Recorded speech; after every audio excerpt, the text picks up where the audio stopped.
What is going on, guys? I'm back with another discussion video, and today we're talking about the brand new Alienware 17 that will be coming soon and was recently revealed. These are just some of my thoughts on the new additions, some changes that they made and whatnot, so let's jump right into it.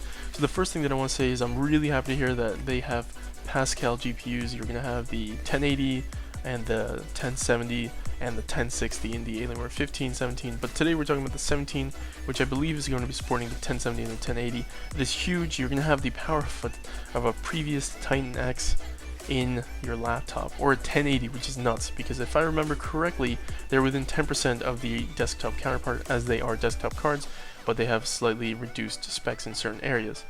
But these are going to be beastly. You're talking 1080p is going to be no problem, 1440p is going to be handled quite well, and 4K is going to be grazed upon quite well as well. The 1080 can handle 4K in a lot of games, surprisingly, with like 45 plus FPS, and the 1070 can handle plenty of games at 30 plus FPS 4K. Again, that's max settings in most cases though, so that means that if you lower a few settings, you should be fine.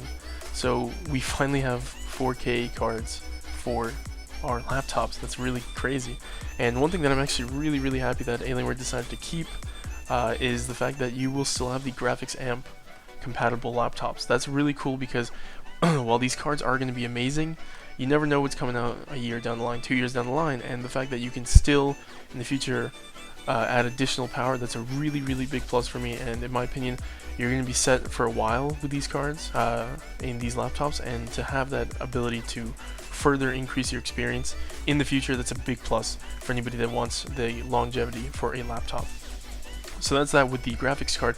I also want to bring up that the processor, I believe, is overclockable. I believe right here I'm reading it says it can go up to 4.1 gigahertz. That's a huge plus as well. That's a much faster speed. That's gonna have better performance in games that are a little more CPU intensive. We're talking games like Witcher 3. That's a really big plus for anybody that is an editor, that likes to do hardcore gaming, that likes to do any sort of visual editing, streaming. This is a huge plus for you, because this is more and more of a desktop replacement. In fact, I would actually call this a desktop replacement. It's big, it has a nice screen, you have the power of a desktop, and I'm not sugarcoating it, you literally have the power of a desktop in your portable gaming machine. This is another plus. And I just want to move on to the screen as well. You're going to have options for FHD, QHD, and UHD, so 1080, 1440, 4K. These are all great, and on top of that, I'm reading here the QHD is going to support 120 Hertz refresh rate. That's awesome, because that's actually one big problem that I have when I go back from my computer, my desktop, to my laptop.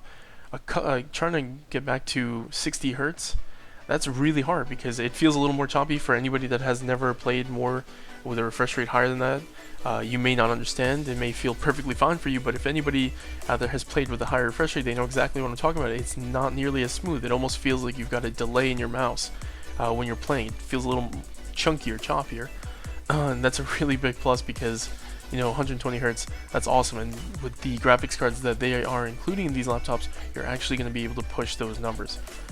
So yeah, I'm really glad they did that, and I'm actually really digging the new design, because they kind of kept the cool aesthetic with the top of the laptop, but at the same time they added new things to it, in the sense that you can cool it better with the back of it. The hinge is better. It actually seems far more improved. It looks really sick as well, and I'm really digging the additional LED strips that they've added to the side of the monitor.